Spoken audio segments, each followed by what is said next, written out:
মুরগিগুলো হঠাৎ এমন শব্দ করছে কেন? আমার তো মনেই নেই খামারের দরজা খুলে রেখে এসেছি। কোনো চোর ডাকাত তো না তো? দরজা খোলার শব্দ হলো। আমার মনে হয় শব্দ পেয়ে এদিকেই আসছে। আর এই বাচ্চা মুরগিটাও আমাকে ছাড়ছে না। আমার শেষ নিঃশ্বাসটা রাত পর্যন্ত তোকে আমি ছাড়বো না বুড়ি। বুঝেছি, মুরগি না নিয়ে আমার এখান থেকে পালাতে হবে, এছাড়া আর উপায় নেই।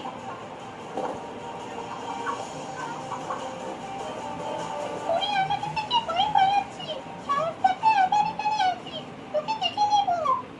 আমার মুরগিগুলো সব ঠিকঠাক আছে কি? ঘুরে দেখি তো। হ্যাঁ, ঠিকই তো আছে। যাক, এমন ভুল আর করা যাবে না। মুরগিগুলোর ঘরে দরজাটা ভালো করে লাগিয়ে দিয়ে যাবো এবার।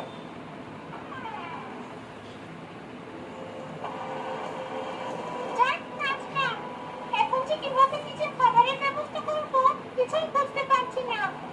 এক কাজ করি, আপাতত এই গাছটার নিচেই শুয়ে থাকি।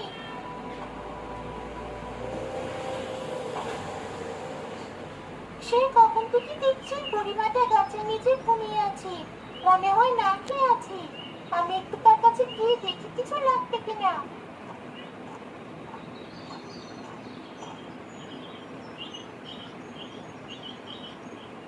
এই মেয়ে, কই কে?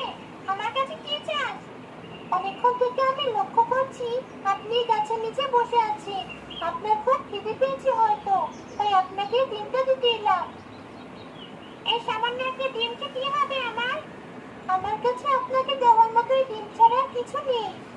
আচ্ছা দেখি, এই ডিমটা খেয়ে যদি আমার একটু হলেও ক্ষুধা মেটে। এখন শোন আমার সামনে থেকে। মীরা চলে যাওয়ার পর ডাইনি সেই ডিমটা খাওয়া শুরু করলো।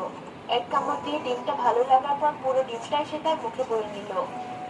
ডিম খেতে এত মজার হয় আগে জানা ছিল না।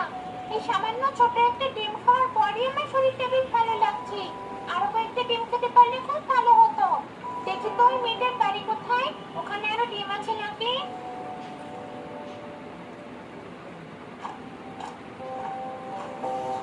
রিনা, তোর ডিম খেয়েছিস?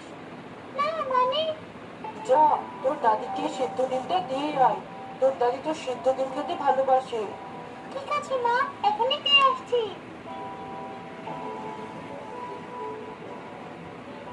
যে বাড়িতে আজ মুরগি চুরি করতে এসেছিলাম, মেয়েটা সেই বাড়িতেই থাকে। আর যদি মেয়েটার দাদির জায়গায় আমি থাকতাম, প্রতিদিন অনেকগুলো করে ডিম খেতে পারতাম।